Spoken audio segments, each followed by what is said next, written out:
യാത്രക്കിടെ നെഞ്ചുവേദന അനുഭവപ്പെട്ടയാൾക്ക് രക്ഷകരായി ബസ് ജീവനക്കാർ. കഴിഞ്ഞ ദിവസം പെരിന്തൽമണ്ണയിൽ നിന്നും വളാഞ്ചേരിയിലേക്ക് സഞ്ചരിച്ച സ്വകാര്യ ബസ്സിലാണ് സംഭവം.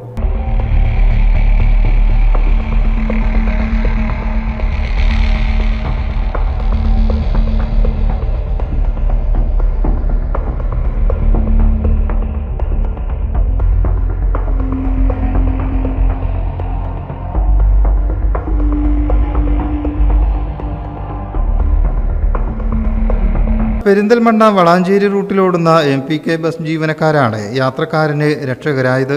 അങ്ങാടിപ്പുറത്തു നിന്നും വളാഞ്ചേരിയിലേക്ക് ബസ്സിൽ യാത്ര ചെയ്യുകയായിരുന്ന വളാഞ്ചേരി സ്വദേശി ഫസലുർ റഹ്മാനാണ് പെട്ടെന്ന് കടുത്ത നെഞ്ചുവേദന അനുഭവപ്പെട്ടത്.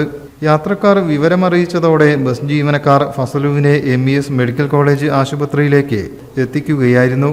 തുടർന്ന് പ്രാഥമിക ചികിത്സ നൽകി രോഗിയെ അഡ്മിറ്റ് ചെയ്തു. ബസ്സിലെ ജീവനക്കാരായ ഷാഹിദ് കുരുവമ്പലം, സക്കീർ കൊളത്തൂർ, അഷറഫ് നായർപ്പടി എന്നിവരെ MES ആശുപത്രി മാനേജ്മെന്റ് അഭിനന്ദിച്ചു. News bureau, Valanchery.